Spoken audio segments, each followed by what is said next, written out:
Hello students, welcome to Coding Zap Learning. First of all, thank you all for the incredible response to our previous videos. Today, we are excited to bring you a brand new learning video where we'll deep dive into the topic of converting object to integer in Java.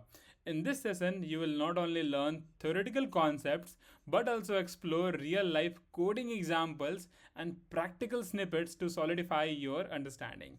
So guys, in this video we are going to learn all the theory aspects. We are going to see the code snippets step by step, programming guide. We have also made a fantastic code where the codes are loaded with comments, steps of the program you are going to learn. So let's deep dive into the video now. Hope you will learn and enjoy. And if you need any help regarding Java programming language, then you can always reach us out to help@codingzap.com. So let's start the video. How to convert object to integer in Java. A general purpose entity is called as an object in Java. Everything in Java is either an object or derived from an object. So from that logic, integer is also an object. But in this object, we can only store the integer or number values, right? But in certain circumstances, there is a need to convert object to integers. And what are the circumstances for working on wrapper classes and parsing values? Alright, so to convert objects to integers, there are three possible ways present. The first one will be the typecasting method. The typecasting method only allows to convert an object to integer when in the object numbers are stored. In a general purpose object, if there is number stored, then we can convert it to the integer using the typecasting method. Integer parseInt method. This is the method only be useful for the objects where string values are stored, but the string values should be unique one. Means in the string value, the number representative should be there. If 1, 2, 3 number is stored as the string, then we can use the integer parseInt method. In the similar way, integer value of method works on the same field. If in any string value has the integer representatives, then we can also use the value of method. How we can use these three methods? Let us take an example, code example. Here we have taken one Java programming where 4 functions are discussed. The first function will be the typecasting function. In this function, we will discuss the method to implement the typecasting. The second one will be the parseInt function. In this function, we will discuss the method to implement the parseInt and value of function. In this function, we will implement the value of. The last but not the least one, the main function, which requires for all programming. Here, we will just call this above 3 functions. Right. So let us move ahead. We will start with the typecasting function. Just directly we will move to the code snippet. See, this is the code snippet. Let me bring my marker. So here in the typecasting code snippet, we are taking one object. See, one object is being taken, and here we will use this syntax.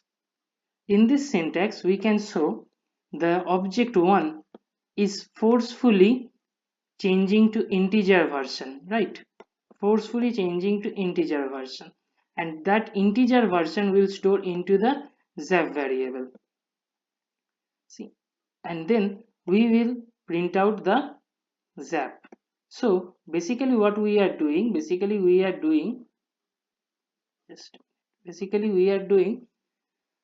following this complete syntax. Here the zap, here the object will be converted to the integer one, and the integer value will be stored in the zap. So here the object 1 will be directly converted to integer. Let us move to the parseInt. Here we will show the code snippet. Again the code snippet. See, the parseInt function has been declared where we are taking another variable one variable, this is also. In this variable, in this object variable, we are implementing this syntax, integer parseInt syntax. In this syntax, you can show this is the object variable that we are taking one, and with one we are using another sub function which is the toString. So simply what it is doing the one which has the number value, suppose the 1, 2 and 3. This is the string value, right? And this string value is stored in the 1.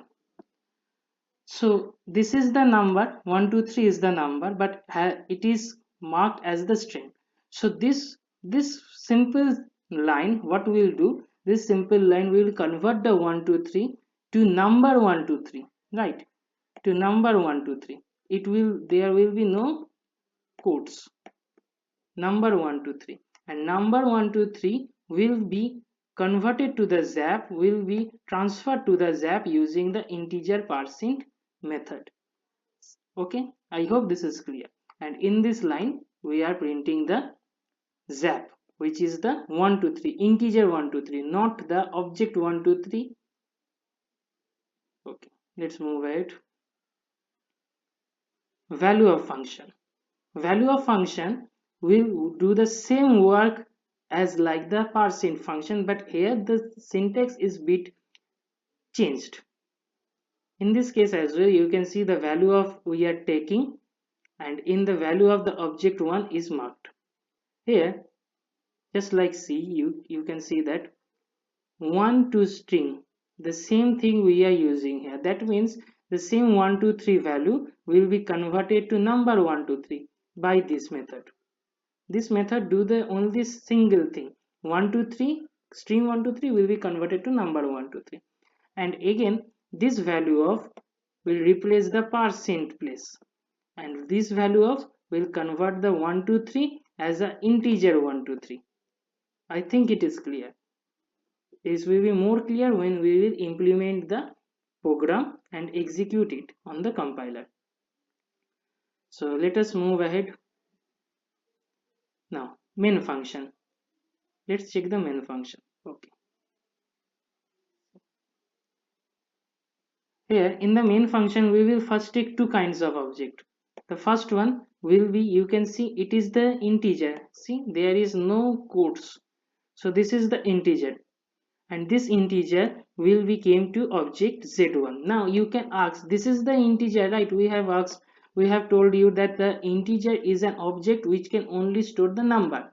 Yes, it is. We can tell them as the integer object, but it is not the integer because this is a general purpose object.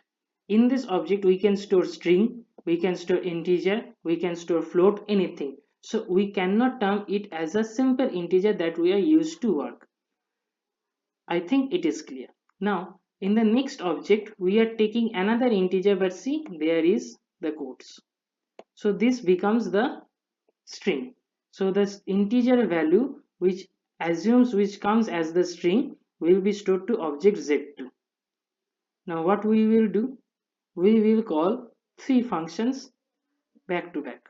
The first function will be the typecasting function. In the typecasting function, the z1 will be called. I have told you that in the typecasting we cannot share this type of things.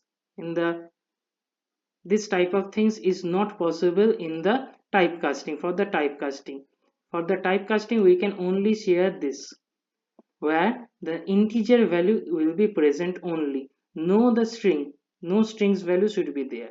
So that's why we are sending the z1. Okay, now for the parseInt method and for the value of method, for the parseInt method the z2 will be shared, and for the value of method the z2 will be shared. Why z2 is shared, why not z1? Because parseInt and value of is only applicable for the string values, and here as we are sending the string, as we have the string values, right? Here there is the string values, right, for the z2. That's why we can only share z2 to the parseInt and value of. No other functions it will take. So let us check what we are doing here by executing the code. See, here we have taken one online Java compiler. But if you want, you can also take local Java compiler like VS Code. First, here is the typecasting function. Whatever we have discussed earlier, the code, here we have implemented the same. See, here the integer typecasting we are doing over the object. Here the object 1 we have taken. Now it is the parseInt. In the parseInt as well, the object 1 has been taken and implementing the same syntax that we have told. Here is the toString. See, value of case, we have also implemented the value of. This is the main function. So everything is the same that we have discussed about. Now let us execute the code and see how the output is coming.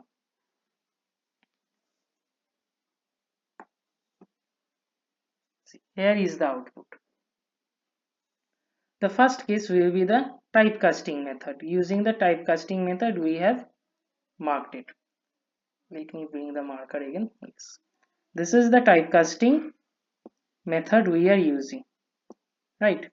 And in this typecasting method, we are getting the output 2025. Why we are getting the output 2025? Because in the main function, we given the z1 as the 2025 number. So this 2025 will become the integer value in the typecasting method. This is the simple integer value. On this integer value we can do any job, addition, subtraction, multiplication, everything. But for the object 2025 we cannot do any job. Next, it is for the parseInt. In the parseInt we can see 1101 value is coming. Why it is coming? In the z2, 1101 string value has been given. Mark it. This is the string value. But in the, and we are calling the parseInt, right? But in the, when it comes to the parseInt, this 1101 value will become the integer value. And again this integer value we can do addition, subtraction, multiplication, everything. Last but not the least one, the value of. In the value of we are again sharing the z2, and z2 has the 1101 value. That is the reason for the value of and for the parseInt, for the value of and for the parseInt, we are getting same kind of output because we have shared the same object. So we hope you have understand the concept clearly. You can easily convert object to integer now onwards. So happy learning. Goodbye.